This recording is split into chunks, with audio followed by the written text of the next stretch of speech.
Well, thank you very much for helping me get the word out about it. I appreciate it. And I totally agree with what you're talking about. And to be honest with you, this is something I didn't really think a lot about until you brought it up. I think it was probably about a month ago or so, when I had you on my podcast.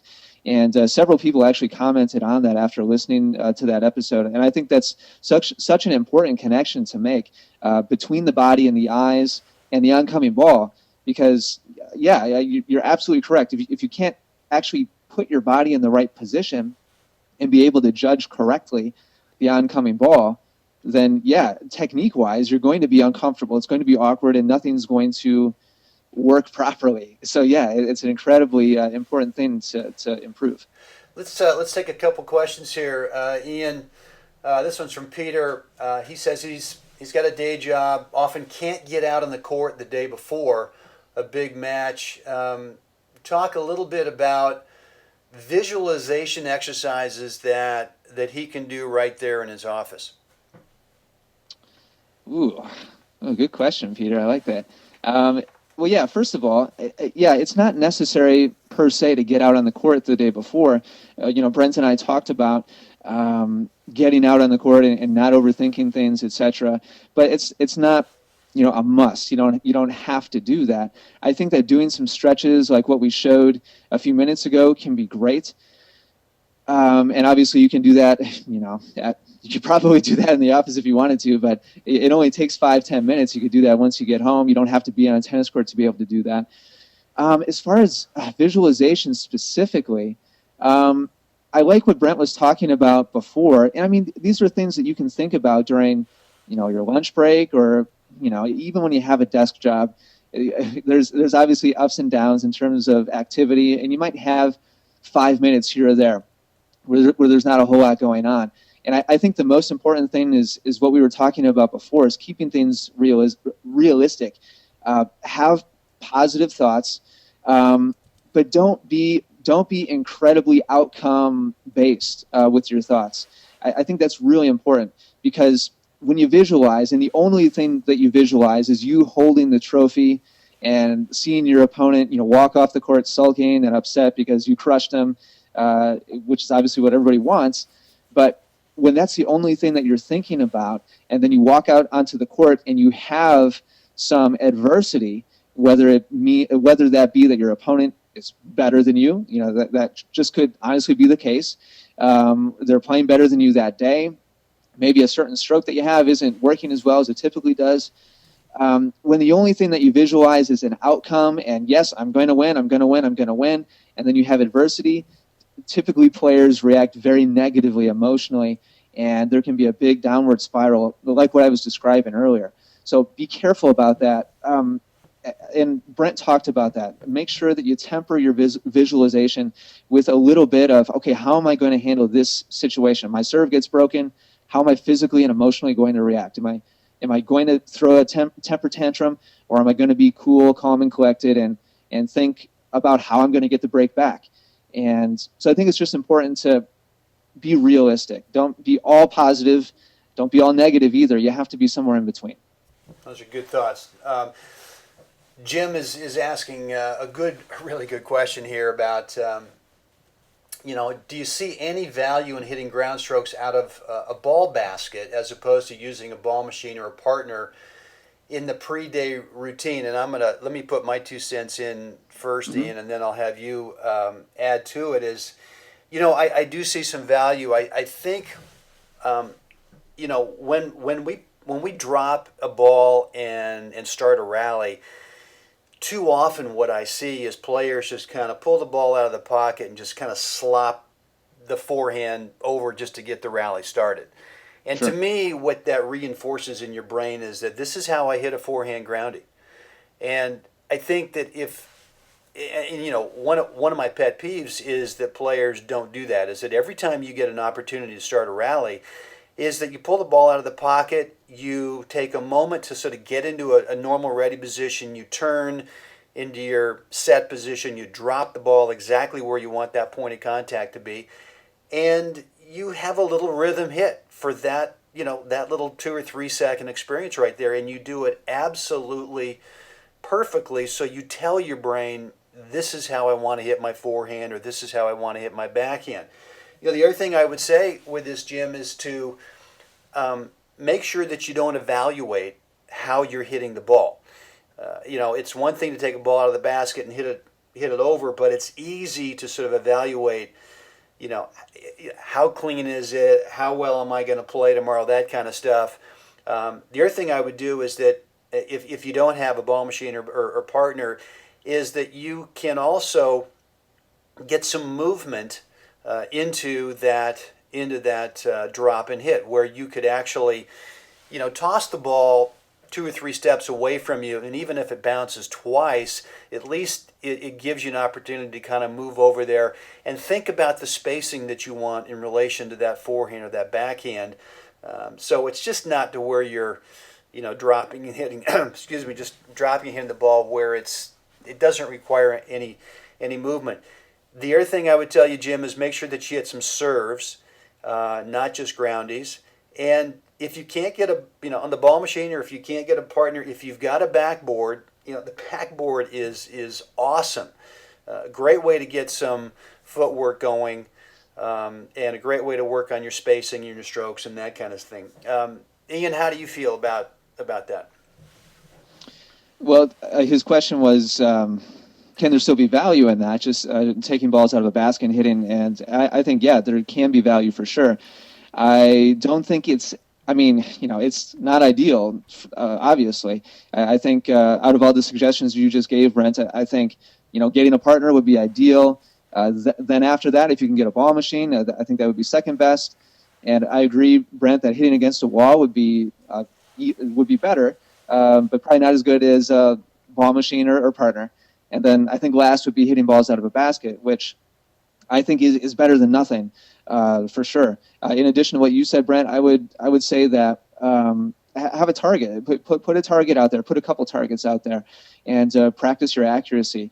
Even though it's not 100% realistic, obviously, because the ball's not coming towards you, you can still get in a little bit of target practice and still, make sure that you hit an actual stroke, like what Brent was saying before. And yeah, I agree with everything else that you suggested as well, Brent. Ian, Jeff's got a good question here about anything you want to do the day before if you know the style of your upcoming opponent. Meaning, it could be that the guy is a real pusher. It could be that the guy is a serve and volley monster. Whatever. Does that play into how you sort of set up your rhythm hit and how you might set up your visualization?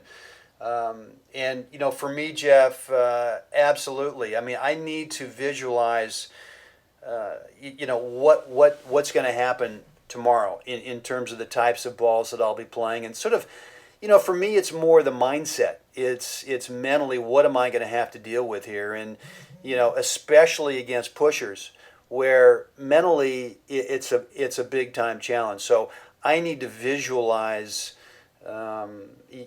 Those kinds of points, and I need to visualize the outcome of those points, where I'm going to win some, I'm going to lose some, but as we talked about before, how am I going to respond to those two different situations of winning a point or losing a point? And it might even be that I lose a set. I mean, it might be that you lose a set. How are you going to respond to it? Well, I want to make sure that visually, that I've visualized and I'm prepared for how I'm going to behave, how I'm going to act the next day if that situation comes up. Ian, what do you think about if you've got a partner doing some rhythm hitting? Do you think that you ought to mimic a little bit of what that style of opponent is going to be like? Yeah, I think it makes a really big difference, for sure. And that's really good information, by the way. If you can find out who you're playing the day before and already know their style, that gives you a really big benefit as far as preparing, both in terms of what Brent was just discussing in terms of the visualization and being able to mentally prepare for the likelihood of certain challenges that are very possibly going to come about because of the style of tennis that your opponent is playing. But yeah, I would also use it to tailor the actual hitting session that you have the day before as well, for sure. If you know you're playing a pusher, just to use the two examples Brent gave, if I knew I was playing a pusher, I would have the ball machine or my partner, or even if I just had a basket of balls, I would put myself, 3-4 steps inside the baseline and practice hitting offensive shots. Have your hitting partner or the ball machine, give you sitters in the middle of the court and practice hitting them confidently to both sides of the court, both with forehands and backhands, because those are the types of shots that are going to be the difference between you winning and losing. You know that this person is just going to get everything back, and unless you just adopt their style and try to outpush them, which is not a good idea, you're going to have to come up with some kind of offensive answer. And then in the example of the serve and volleyer that Brent threw out there, I would mostly practice probably my return of serve, being able to keep my return of serve low, even if that meant taking some pace off and just placing it down around the center of the service line to make my opponent volley up on that first shot. I would practice hitting offensive returns of serve as well, maybe more of a dipper with a heavy topspin. Maybe practice my lob also, knowing that I'm going to probably need that shot a couple of times during the match. So, yeah, I think if you have that information, absolutely tailor your practice session. Ian, we've got time for one more question, and then we're going to let you go. Tom has really brought up a great question. It's interesting that we're getting a number of questions about visualization, but he's also asking about, I think we could tend to visualize hitting great shots. We run over, the guy serves, he comes in, Right. he hits a great deep first volley, and we're visualizing going over there and just, ripping a forehand or backing up the line, and, the crowd jumps out of their seats and everyone's going crazy. He says, too, that you really have to remember that every one of your opponents is going to make some unforced errors.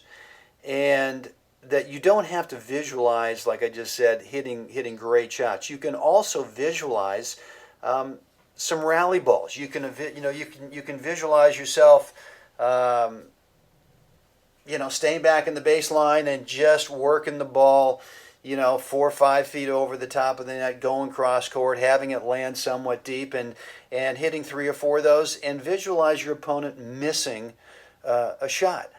I mean, absolutely. I think that sometimes if you visualize that you lose points off of great shots from your opponent, and you only visualize winning points off of great shots that you hit, like you're saying, Ian, that's unrealistic. So I totally agree with Tom that, should we be also visualizing standard, very realistic points where we roll a few balls cross court and our opponent misses? Yeah, I think it's kind of human nature for tennis players to put a much higher premium or value on the points where we hit a winning shot, whether it be a forced error an error that we force from our opponents, or just an outright winner. For whatever reason, it seems like it's human nature for us to think that now that's the way a tennis point should end. Even though at the end of the day, it doesn't make any difference how the point was won, as long as you won the point.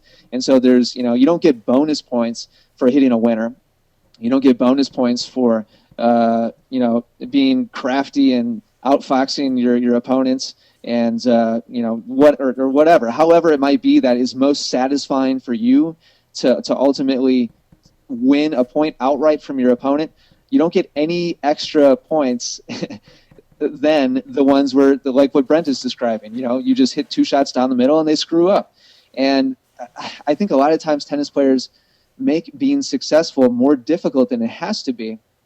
And they seem to think that without some big fancy weapon, without some, really sophisticated strategy, then they're not playing proper tennis.